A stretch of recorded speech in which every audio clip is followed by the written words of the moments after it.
The consumers you're about to meet here exhibit a strong shift away from yesterday's legacy food brands, and they also represent a much larger shift in American food culture that we here at HartmanSalt spend a considerable amount of time tracking. So there are three things that are driving this long-term trend, and the first is freshness. I always thought we go through a lot for a week because I thought, oh, good and healthy. I can go to the outlet up on Finney, get a bunch of it, stick it in the freezer, whatever. It's great. Have you ever noticed that it never molds?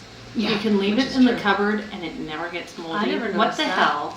And I started thinking about it, and I started trying to buy all these different kinds of breads instead that I could actually pronounce all the ingredients, and they were made locally and stuff. We ended up getting this Old Mill Bread Company, and it's made on 85th in Seattle, and it's got unbleached wheat flour, water, honey, oat bran, freshly milled whole wheat flour, rolled oats, salt, yeast, and soy lecithin, which is the only thing I don't know what the heck it is. I don't know but what it is either. It molds. I mean, there's a date on here, and it means business. And I mean, it gets moldy, and which I've never been so happy to see fungus in my cupboards, because it just tells me this is the real stuff, and it's not. That's what it's supposed to do. Yeah. My kids didn't like I bought these, and I let them have a couple, and I mean my youngest in particular he was okay with it. But the others are like, I don't.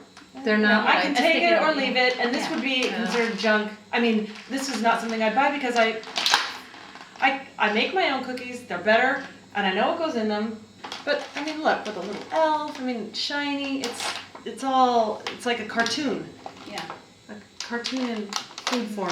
For me, the closer to the source, the more picky I am, and the more I'm willing to spend. So think about the 1950s through the 1970s, when many households had to trade freshness for convenience. But today, fresh foods are much more convenient and accessible. Think about fast casual restaurants, to grocers' prepared food in deli, as well as curbside takeout.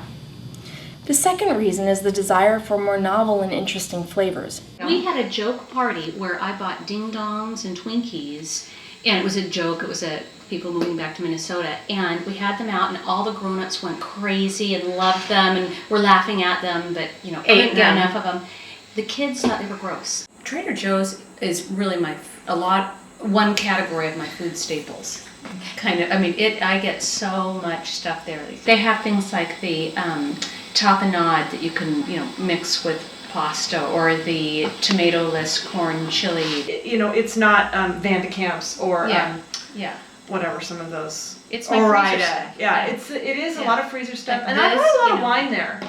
Yeah. Because you can get some interesting things. Pacific Food Importers. It's down behind the immigration building, and I was married for 10 years to Tom before my mother-in-law finally went, okay, I'll show you where this place is. And it's like a lot of the grocery stores and stuff get their salamis, cheeses, stuff there. It's a warehouse. And you can get huge things of cheese, and you buy the chunk. Yeah, it's a pound minimum. Pound minimum, yeah. And you can get bulk spices and herbs and polenta and dried beans, and you can get pasta and Mediterranean sort of imported food.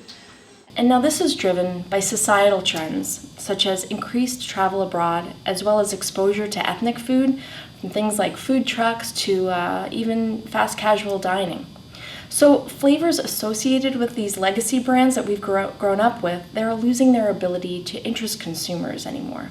And the third factor is product narrative.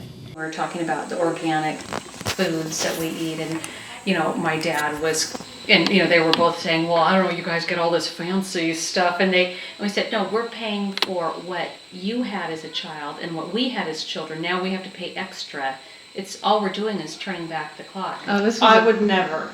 But I mean, it's just cake for breakfast. I mean, it's not even good cake. It's just gross. But when I was telling Sue about this on the phone, she said, "Oh, now Pop-Tarts makes organic." It's not the same company, but I didn't know that because I kind of just discarded the whole concept of it. But I would actually buy the one that Sue has because it's organic and it's wholesome and you can tell what's inside of it. Muir Glen does pretty good stuff, and it's, I mean, it sounds like you could make it in your kitchen. This farm where we ride is one of those farms, and it's the real deal where as we go by, the guys are out there in the fields and they're putting the vegetables in the little bins for the people. It's like it's horse-drawn real, because I have a Yes. brother-in-law who thinks it's all fake. Like, it all comes from the same distributor, and they're just putting it into different containers. And no, they're out there in the farms, and it's really neat. He thinks that's fake. He's a whack job. This is the fake stuff. And he buys this trying stuff. to trick you into thinking you're getting healthy. Yeah, exactly. This is where niche brands truly shine. Now, niche products often tell interesting stories harkening back to the past, and this is where consumers, they associate things that are much fresher, smaller production, and seemingly less processed. So how do CPG companies respond?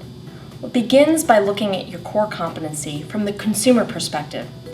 Industry folks might think that this is all about convenience, but at HartmanSalt, we would argue that it's about delivering consistent flavor. Because that's what consumers want at the end of the day. They do want consistent flavors, but they also want less overt processing, as well as a compelling narrative that suggests that people of integrity are behind the brand.